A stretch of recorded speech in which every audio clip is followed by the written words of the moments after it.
Good morning students. Today I am going to teach you fourth chapter of science. The name of this chapter is solids, liquids and gases.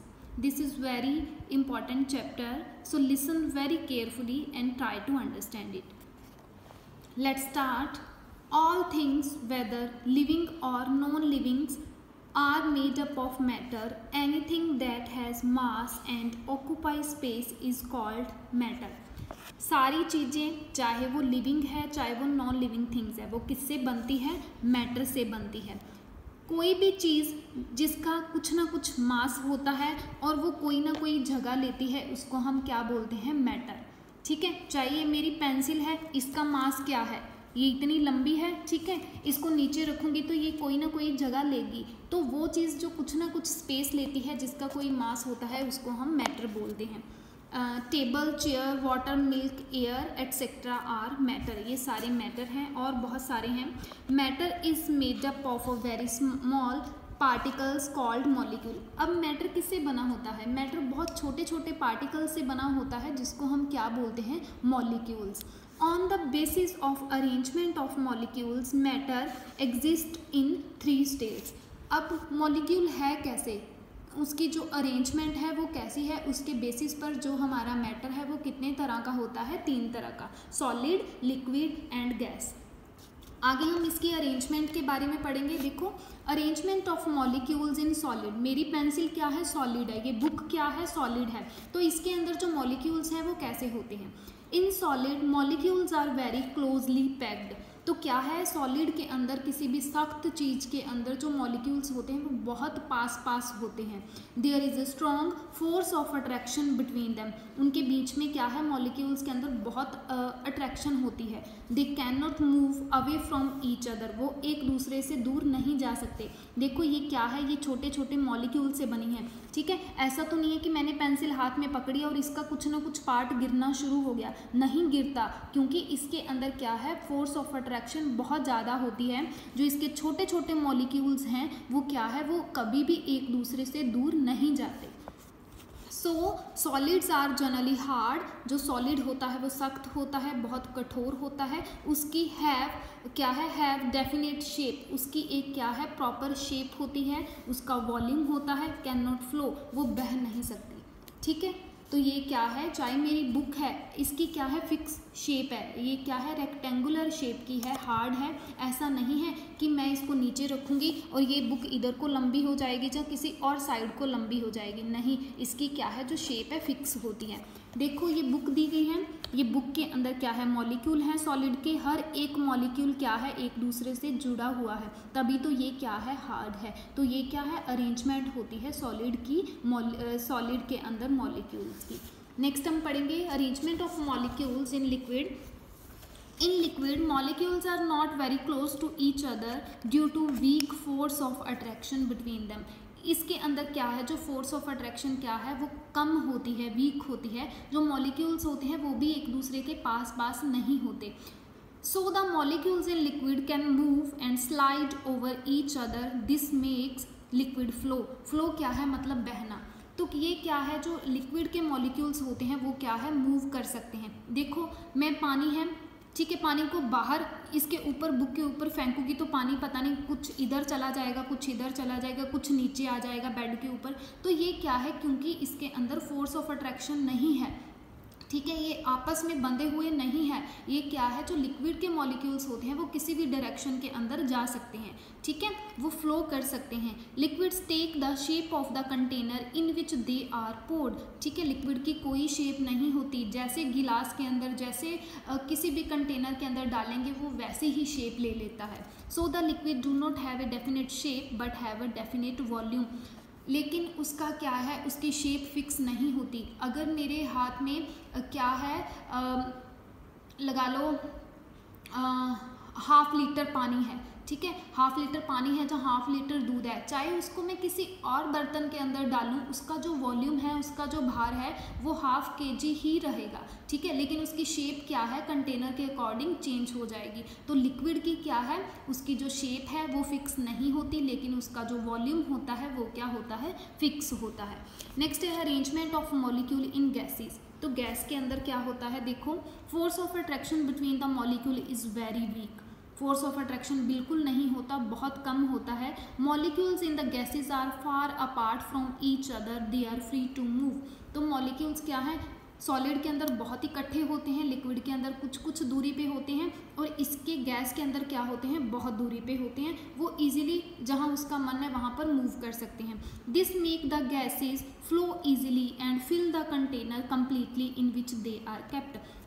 तो क्या है, gas क्या है, easily flow हो जाती है, और क्या है, कंटेनर क्या है, जिससे क्या है, जो कंटेनर है वो इजीली फिल हो जाता है। So gases neither have a fixed shape और नॉर अ फिक्स्ड वॉल्यूम। तो गैस का क्या है, ना तो उसकी फिक्स शेप होती है, ना कोई उसका फिक्स भार होता है। ठीक है, ये देख लो मॉलिक्यूल्स हैं गैसेस के, बहुत दूर दूर हैं, ये क्या है, लूजली पैक्ड होते हैं।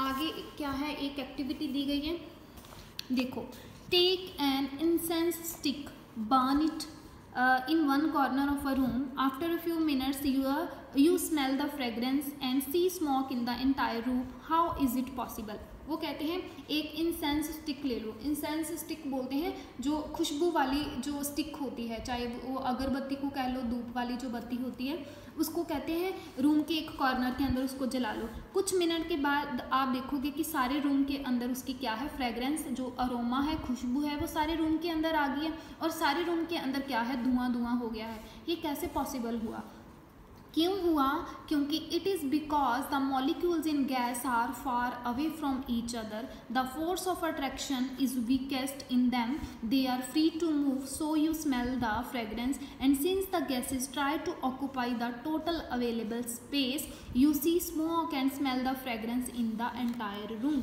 अब देखो मेरे हाथ में क्या है, पानी का गिलास है, मैंने गिलास को उल्टा कर दिया, तो वो क्या है, रूम के कुछ एरिया के अंदर वो मेरा पानी बिखर जाएगा। लेकिन जो गैस के मॉलिक्यूल होते हैं वो इतने लूजली पैक्ड होते हैं कि वो रूम का जितना एरिया है वो सारे रूम को कवर करने की कोशिश करते हैं। ऐसा नहीं है कि मैंने कुछ जलाया, सुगंध वाला जलाया, और उसकी खुशबू जिस कोने के अंदर मैंने जलाया उसी कोने के अंदर आएगी, नहीं, वो जितना भी एरिया होता है वो सारा क्या है, ऑक्यूपाई कर लेता है। ठीक है, तो हमें सारे रूम के अंदर जो अच्छी खुशबू है वो क्यों आई, क्योंकि इसके जो मॉलिक्यूल हैं वो लूजली पैक्ड होते हैं, वो सारी जगह को ही कवर कर लेते हैं। नेक्स्ट क्या दिया है, we know that matter is made up of molecule. हमने पढ़ा है कि मैटर मॉलिक्यूल से बनता है, कोई भी, चाहे वो लिक्विड है, चाहे वो सॉलिड है, चाहे वो गैस है। These molecules are made up of extremely small particles called atoms which cannot be seen with the naked eyes. कोई भी चीज़ है, ये मेरी बुक है, ये किससे बनी है, मॉलिक्यूल से। लेकिन मॉलिक्यूल किससे बनते हैं, बहुत ही स्मॉल पार्टिकल से, जिसको हम क्या बोलते हैं, एटम्स। एटम्स बोलते हैं इसको हम नेक्ड आइज मतलब से अपनी आंखों से नहीं देख सकते, हमें कोई कुछ ना कुछ चाहिए, लाइक माइक्रोस्कोप, उसकी हेल्प से हम देख सकते हैं, बहुत छोटा होता है। ठीक है, जितनी भी हमारे जो चारों ओर जितनी भी चीज़ें हैं वो सारी किससे बनी होती है, एटम से। Atoms generally do not exist independently, so they combine to form molecules. Atom कभी भी अकेला नहीं होता, बहुत सारे एटम्स मिलके क्या बनाते हैं, मॉलिक्यूल्स। ठीक है, तो जो मॉलिक्यूल होता है हमेशा सेम टाइप ऑफ एटम्स का होता है, जहाँ फिर डिफरेंट टाइप्स ऑफ एटम्स का होता है। We have already read about the nature of the molecules in solid, liquid and gases. Matter can be classified into, matter कितने तरह का होता है, एलिमेंट, कंपाउंड एंड मिक्सचर। ठीक है, उसके बाद कुछ एमसीक्यूज दिए गए हैं वो देखेंगे। Anything that has mass and occupy space, उसको क्या बोलते हैं, जिस चीज़ का कुछ ना कुछ मास होता है और वो जगह लेता है उसको हम क्या बोलते हैं, मैटर। नेक्स्ट है, a matter is made up of very small particle. Small particle से जो चीज़ बनी होती है, स्मॉल पार्टिकल बोलते हैं हम एटम को, उस चीज़ को हम क्या बोलते हैं, मॉलिक्यूल्स। मॉलिक्यूल किससे बना होता है, बहुत छोटे छोटे पार्टिकल से, एटम से। विच of the following फिल्स the container completely, container को पूरा फुली कौन फिल करता है, गैस, जितना भी वो एरिया होता है सारा कवर कर लेती है। ठीक है, नेक्स्ट है change of state. In the previous classes you have learned that matter can change from one form to another on heating और कूलिंग। हमने लास्ट क्लासेस के अंदर पढ़ा है कि जो मैटर है वो एक स्टेट से दूसरी स्टेट के अंदर चेंज हो जाता है जब हम उसको गर्म करते हैं, जहाँ उसको ठंडा करते हैं। Do you know how this happens? आपको पता है ये कैसे होता है? Let's see the effect of heating और cooling on the molecules of matter. चलो पढ़ते हैं कि हीटिंग ठंडा करने का और गर्म करने से क्या इफेक्ट पड़ता है किसी भी मैटर पर। फर्स्ट हम पढ़ेंगे अवेपोरेशन। अवेपोरेशन हमने 4th स्टैंडर्ड में ऑलरेडी पढ़ा है। The change of the liquid into the gaseous state on heating is called evaporation. जब हम किसी चीज़ को गर्म करते हैं उससे जो भाप निकलती है उसको हम क्या बोलते हैं? अवेपोरेशन। इस सारे प्रोसेस को when water is heated it changes into water vapour. This is because on heating the water molecule start moving faster. क्या होता है जब हम पानी को गर्म करते हैं, जो पानी के मॉलिक्यूल हैं वो क्या है, जल्दी जल्दी मूव करना क्या है, चलना स्टार्ट कर देते हैं, क्योंकि they become free and escape into the air. वो क्या है, क्योंकि वो फ्री हो जाते हैं और हवा के अंदर क्या है, उड़ने लगते हैं in the form of water vapour and can move much more freely. तो ये क्या है, अपनी मर्जी से किधर भी जा सकते हैं। हमने देखा है भाप कभी हमारे कंट्रोल के अंदर होती है नहीं ना, जिधर मन करता है उसी और वो क्या है, उड़ती रहती है। तो ये होता है अवेपोरेशन का प्रोसेस।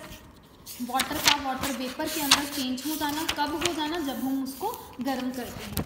नेक्स्ट है कंडेंसेशन। इसके अंदर क्या दिया है, व्हेन स्टीम गेट्स कूल्ड, जब भाप क्या है ठंडी हो जाती है, it condenses to form water again. ठीक है, भाप जो हमारी स्टीम है जब ठंडी होगी तो उससे क्या है, फिर दोबारा से पानी बन जाता है। This happens because on cooling steam the movement of water molecules become slow. Water vapour भाप बनी तो वो क्या है, मॉलिक्यूल बड़ी तेज़ी से मूव करने लगे। जैसे ही पानी ठंडा हो गया तो वो क्या है, उसकी जो मूवमेंट है वो स्लो हो जाती है और वो क्या कर देते हैं, एक दूसरे के पास आना शुरू कर देते हैं। They become less free to move thus come closer to each other to form water. वो क्या है, जब ठंडे हो जाते हैं तो वो क्या है, मूव करना छोड़ देते हैं, एक दूसरे के पास आ जाते हैं, पास आके वो क्या है, दोबारा से पानी बना देते हैं। तो the change of gaseous state into the liquid state on cooling is called condensation. ठंडा होने पर गैस का गैसियस स्टेट का क्या है, लिक्विड के अंदर आ जाना, उसको हम क्या बोलते हैं, कंडेंसेशन। नेक्स्ट है हमारा मेल्टिंग। मेल्टिंग होता है पिघलना। क्या है, ice is a solid. Ice क्या है, सख्त है। When it is kept at a warm place, गर्म किसी जगह पर रखते हैं तो क्या है, the movement of the molecules in ice increases. ठीक है, बर्फ़ के अंदर क्या है, मूवमेंट होनी शुरू हो जाती है और they become free from the rigid form. तो बिल्कुल सख्त कठोर फॉर्म से वो क्या है, उसकी जो फॉर्म है थोड़ी फ्री हो जाती है। They become loosely packed and form water. वो थोड़ा क्या है, लूजली पैक्ड हो जाती है, मतलब उसके मॉलिक्यूल्स बाहर निकलने शुरू हो जाते हैं और क्या होता है, उससे पानी बनना शुरू हो जाता है। अब मेल्टिंग किसको बोलते हैं, सॉलिड स्टेट, सख्त स्टेट से उसका पानी लिक्विड की फॉर्म में कन्वर्ट होना, उसको हम क्या बोलते हैं, मेल्टिंग, गर्म करने पर। ठीक है, आइसक्रीम लगा लो, जब वो जमी हुई है, सॉलिड स्टेट के अंदर है, जब वो उसको फ्रीज़र से बाहर निकालते हैं वो क्या है, पिघलना शुरू कर जाते हैं, हो जाती है। क्यों होती है, क्योंकि बाहर थोड़ा क्या होता है, टेम्परेचर ज़्यादा होता है, वार्म जगह के कारण वो क्या है, पिघलना शुरू कर देती है। नेक्स्ट हम पढ़ेंगे freezing. When your cool water and the movement of its molecules slow down, come very close to each other, pack into a rigid shape to form ice. The change of the liquid to solid on cooling is called freezing. हमारा पानी क्या है, liquid, वो solid कब बनता है, जब उसको फ्रीज के अंदर रखते हैं। तो इस सारे प्रोसेस को हम क्या बोलते हैं, फ्रीजिंग। जब फ्रीजिंग होती है तो पानी के जो मॉलिक्यूल्स हैं वो क्या होते हैं, एक दूसरे के पास आ जाते हैं। अब ये जो नीचे दिया गया है इसको ध्यान से देखना। आइस, आइस को क्या है, जब आइस पिघलती है, मेल्ट होती है तो पानी बनता है। जब पानी जमता है, फ्रीज़र के अंदर रखते हैं तो उससे क्या बनती है, बर्फ़ बनती है। ठीक है, बर्फ़ पिघलने से पानी, पानी के जमने से बर्फ़ बनती है। उसके बाद पानी को गर्म किया, एवेपोरेशन से क्या हुआ, स्टीम बनी, भाप बनी, भाप ठंडी हुई, उसको बोलते हैं कंडेंसेशन। ठंडी होने से क्या हुआ, दोबारा से पानी बन गया। नेक्स्ट है MCQs. On heating movement of particle क्या होती है, गर्म करने पर भाप बनती है। भाप क्या है, किसी भी दिशा में जा सकती है, तो पार्टिकल्स की मूवमेंट क्या है, बढ़ जाती है। On cooling water changes into, ठंडा होने पर जो पानी है किसके अंदर चेंज होता है, आइस के अंदर। In which of the following the particles are loosely packed, किसके अंदर पार्टिकल लूजली पैक्ड होते हैं, इन द लिक्विड्स। ठीक है, नेक्स्ट है solids in water. Take a glass of water, add a few crystals of sugar in it and stir. एक पानी का गिलास लो, देखो अब जो हमारी चीनी है वो सॉलिड है, सॉलिड इन वाटर, पानी के अंदर कोई भी सख्त चीज़, पानी का गिलास है उसके अंदर मैंने कुछ चीनी डाल दी, चीनी को मैंने हिलाना शुरू किया, मैंने क्या देखा, the particles of the sugar disappear. कुछ टाइम बाद क्या है, चीनी है ही नहीं बीच में, पानी के अंदर घुल गई। Where have the sugar particles gone, तो शुगर कहाँ चलेगी, चीनी कहाँ चलेगी। The molecules of the sugar take up the space between the molecules of the water. तो पानी के मॉलिक्यूल के अंदर जो जो जगह बची थी वहाँ पर क्या है, चीनी ने अपनी जगह ले ली। So we can say that sugar get dissolved in water. तो मैं कह सकती हूँ कि पानी के अंदर क्या है, शुगर मिक्स हो गई। नेक्स्ट हम पढ़ेंगे लिक्विड्स इन वाटर। देखो, you must have seen a painter removing paint from his hand by using turpentine oil और नॉट वाटर। हमने देखा होगा कि जो पेंटर होते हैं उसके हाथ पे पेंट लग जाता है तो वो क्या है, मोस्ट ऑफ द टाइम तारपीन का तेल लेता है, उससे वॉश करता है, पानी नहीं लेता। क्यों नहीं लेता, this is because paint get dissolves in तारपीन oil and can easily be removed whereas it does not dissolved in water. क्योंकि जो पेंट है, पेंट के अंदर तारपीन का ऑयल मिक्स करते हैं, वो जल्दी से घुल जाता है, लेकिन पानी नहीं घुलता, इसलिए वो अपने हैंड से भी पेंट को रिमूव करने के लिए क्या यूज़ करता है, तारपीन का तेल। Water can not be use to remove turpentine oil, ये बोलते हैं तारपीन के तेल को रिमूव करने के लिए भी हम पानी यूज़ नहीं करते। Some of the liquids when mixed together dissolved in each other. कुछ ऐसे लिक्विड होते हैं जब आपस में मिक्स करते हैं अच्छे से घुल जाते हैं। जैसे लगा लो for example liquids like glycerine and alcohol dissolved in water. ठीक है, अल्कोहल को पानी के अंदर डालो वो मिक्स होगी, ग्लिसरीन भी मिक्स होगी।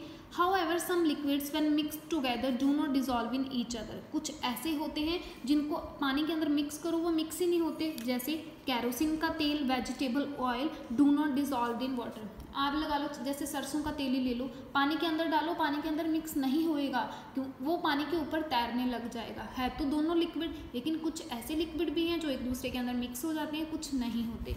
नेक्स्ट है gases in water. When you boil water, you observe some bubbles are formed along the side of the beaker. जब हम पानी को गर्म करते हैं हमने देखा होगा कि हमारे बर्तन के चारों क्या है, कुछ बुलबुले निकलते हैं। These are the dissolved gases that get separated from water on heated. ये क्या होती है, पानी के अंदर कुछ गैसेस होती हैं, जब हम इसको गर्म करते हैं तो वो क्या है, पानी से अलग हो जाती है। The gases like carbon dioxide and oxygen dissolved in water. तो पानी के अंदर कौन सी गैसें होती हैं, हमारी carbon dioxide and oxygen. For example water in river, oceans and lakes has oxygen dissolved in it. जो नदियों के अंदर पानी होता है, ओशियन लेक्स के अंदर, उसके अंदर क्या होती है, ऑक्सीजन होती है। You must have seen when you open the bottles of aerated drinks then bubbles of gas come out. These are the bubbles of carbon dioxide which have been dissolved in water under great pressure. तो हम क्या है, हम कई बार क्या है, cold drink की बोतल ओपन करते हैं तो हमने क्या है देखा है ना, अंदर से थोड़ा प्रेशर निकलता है। वो प्रेशर क्यों निकलता है, क्योंकि उनके अंदर कौन सी गैस होती है, कार्बन डाइऑक्साइड। उसके बाद क्या है, एक्सपेंशन ऑफ मैटर। एक्सपेंशन होता है बढ़ना। When we heat a substance, its size increases. जब हम किसी चीज़ को गर्म करते हैं वो पिघल जाती है और उसका साइज क्या है, बड़ा हो जाता है। This increase in size of matter is called expansion. इस तरह से किसी मैटर के बढ़ने को हम क्या बोलते हैं, expansion. On heating a substance, the movement of particle increases and the space between them also increases. किसी चीज़ को गर्म किया तो क्या है, पार्टिकल्स की मूवमेंट बढ़ गई तो क्या है, वो एक दूसरे से दूर हुए और इनके बीच का स्पेस क्या है, बढ़ गया। इससे क्या है, सब्सटेंस इंक्रीज हो जाता है। For example, to open it tight metal lid of a jar, we dip it into hot water because the heat of the water cause the lid to expand a little and it opens out easily. Suppose हमने किसी चीज़ का ढक्कन खोलना है तो हमने क्या किया, उसको गर्म पानी के अंदर डाल दिया। गर्म पानी के अंदर जब डाला तो उसका ढक्कन क्या है, थोड़ा लूज हो गया और वो जल्दी से ओपन हो गया। तो लूज कैसे हो गया, क्योंकि वो थोड़ा एक्सपेंड हो गया। नीचे एक एक्टिविटी दी है तो इसको सारा तो नहीं रीड करूँगी। ब्रीफ में बताती हूँ क्या है। ये एक आयरन की रिंग है, ये एक बॉल है। वो कहते हैं कि एक आयरन की रिंग लो और जो बॉल है उसका जो साइज़ है, the size of the ball should be slightly more than the ring so that it could not pass through the ring. वो कहते हैं कि जो बॉल का साइज़ है वो हल्का सा रिंग से बड़ा होना चाहिए ताकि वो आसानी से इसके बीच से निकल ना पाए। अब वो बोलते हैं कि अब इस रिंग को गर्म करो। थोड़ी देर के लिए इसको गर्म किया, अब इसके बीच में से रिंग निकालो। आप क्या देखोगे कि the ball which was initially tied to pass through the ring now passes easily. पहले तो ये बॉल थोड़ी बड़ी थी, इसके अंदर से अच्छे से नहीं जाती थी। अब जब मैंने इसको आयरन की रिंग को गर्म किया, गर्म करके अब मैं जब बॉल को पास करती हूँ तो वो बड़ा इजीली उसमें से पास हो जाती है। क्यों पास हो जाती है? क्योंकि गर्म करने पर ये क्या है, ये जो मैटर है वो एक्सपेंड हो जाता है। इसको गर्म किया, ये थोड़ा सा पिघल गया, इसका जो साइज़ है वो बड़ा हो गया। अब जो बॉल है वो क्या है, इजीली नीचे आ गई। तो हमेशा याद रखना है जब हम मैटर को गर्म करते हैं उसका साइज़ बढ़ता है। नेक्स्ट है कॉन्ट्रैक्शन ऑफ मैटर। कंट्रैक्शन होता है सिकुड़ना। जब हम किसी चीज़ को ठंडा करते हैं it's size decreases. The decrease in the size of the matter is called contraction of matter. किसी चीज़ को ठंडा किया उसका साइज कम हो जाता है, इस चीज़ को हम बोलते हैं contraction. On cooling the movement of particles of matter slow down. जब हम उसको ठंडा करते हैं तो पार्टिकल क्या है, उसकी मूवमेंट कम हो जाती है। They become close to each other and space between them decreases. वे एक दूसरे के पास हो जाते हैं और उनके बीच में जो दूरी होती है वो भी कम आ जाती है। तो मैटर क्या है, एक दूसरे के पास आ जाता है। That is why electric cables do not appear loose in winter while they hang loosely from poles in the summer। यही तो कारण है कि जो बिजली की तारें होती हैं वो जो सर्दियाँ होती है तो वो ढीली नहीं लगती, जैसे ही गर्मियाँ आती है वो थोड़ी थोड़ी पिघल जाती है, पिघलती नहीं है, थोड़ी एक्सपेंड हो जाती है और वो क्या है, थोड़ी नीचे की ओर क्या है, लटकी हुई होती है, हैंगिंग होती है नीचे की ओर। नेक्स्ट है फिजिकल एंड केमिकल चेंज। पहला हम पढ़ेंगे physical change. When the change occur only in the shape, size and state of the matter, it is called physical change. Physical change. Suppose बर्फ़ है, बर्फ़ बाहर आई, पिघल गई, उसकी जो शेप है वो भी चेंज होगी, उसका साइज़ भी चेंज हो गया। बर्फ़ बाहर आई, वो पिघलनी शुरू हो गई, उसका साइज़ कम हो गया, ठीक है। और पहले वो क्या थी, सॉलिड स्टेट के अंदर थी, बाहर आई तो वो क्या है, पिघल के लिक्विड में बन गई। इस चीज़ को हम बोलते हैं फिजिकल चेंज। ये क्या होता है, it is a temporary change, can be reversed. मेरी बर्फ़ का पानी बन गया, मैं दोबारा फ्रीज़र के अंदर रख दूंगी तो वो क्या है, दोबारा से बर्फ़ बन जाएगी। ये क्या है, कोई परमानेंट चेंज नहीं होता, इसको मैं दोबारा भी उसी स्टेट के अंदर ला सकती हूँ। No new substance is formed during this change. इससे कोई न्यू चीज़ नहीं बनेगी, पानी को जमाऊंगी तो बर्फ़ ही बनेगी। फिजिकल चेंज में occur due to heating on cooling and cooling. गर्म करने से भी फिजिकल चेंज आ सकता है, ठंडा करने से भी। For example when you heat water it changes into steam. जैसे जब मैं पानी को गर्म करती हूँ इससे भाप बनती है, जब इसको ठंडा करती हूँ फिर दोबारा इसका पानी बन जाता है। Similarly when you freeze water, जब मैं पानी को ठंडा करती हूँ इसकी बर्फ़ बन जाती है। जब मैं आइस को बाहर लेके आती हूँ it changes into water again. जब मैं बर्फ़ को बाहर रखती हूँ दोबारा से इसका पानी बन जाता है। Other examples of physical changes are stretching of a rubber band and cutting of a hair. ठीक है, जैसे मैंने क्या किया, रबर बैंड को स्ट्रेच किया, खींचा, उसको दोबारा से छोड़ दिया, फिर वो अपनी जगह पे आ गया। ठीक है, नेक्स्ट है chemical change. When the matter changes all together to form a new substance it is called chemical change. जब क्या है, सारे का सारा मैटर चेंज हो जाता है और उससे कुछ और ही बन जाता है, उसको क्या बोलते हैं, कोई नया सब्सटेंस बन जाता है, उसको बोलते हैं केमिकल चेंज। ये क्या होता है, परमानेंट चेंज होता है, कैन नॉट बी रिवर्स। वो क्या था, टेम्परेरी, ठीक है। ये क्या है, परमानेंट, जो एक बार हो गया, उसको मैं दोबारा चेंज नहीं कर सकती, can not be reverse. Reverse होता है वापस वैसा नहीं हो सकता। For example when you burn a piece of paper it changes into ash. जैसे मैंने हमारे जो पेपर है, पेपर को मैंने आग लगा दी तो उससे क्या है, ऐश, राख बन गई वो। This is a chemical change because when we burn paper it changes into a completely new substance called ash। तो ये क्या है, केमिकल चेंज है, क्योंकि मैंने पेपर को आग लगाई और पूरी तरह से वो जल गया, राख बन गई, तो राख एक क्या है, न्यू चीज़ बन गई, substance. We can not get the paper back. हम दोबारा जो राख है उससे पेपर नहीं बना सकते। कुछ और एग्जाम्पल देख लेते हैं इसके, जैसे the examples of chemical changes are making a chapati from the wheat flour, curdling of a milk etcetera. जैसे आटे से मैंने क्या है, रोटी बना दी, रोटी से दोबारा आटा नहीं बना सकती। दूध का दही बना दिया, दही का दोबारा दूध नहीं बना सकती। तो इन चीज़ों को बोलते हैं हम केमिकल चेंज। तो ये था हमारा 4th chapter. This chapter is completed from my side. I hope it would be clear to you. Thank you so much.